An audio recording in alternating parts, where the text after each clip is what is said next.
danger यार सकिन्न यस्तो बाटोमा गाङ साह्रै अप्ठ्यारो हुँदो रहेछ है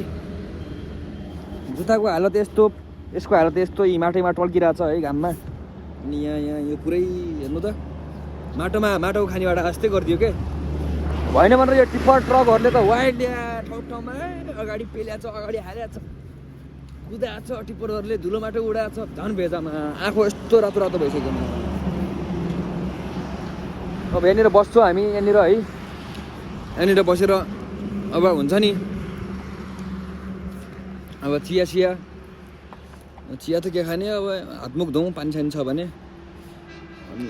यस्तो 1-2-4 मिनट बसेर रेस्ट गरेर अनि जानु पर्ला कसम यार वाइल्ड भइदिने यस्तोमा आँखा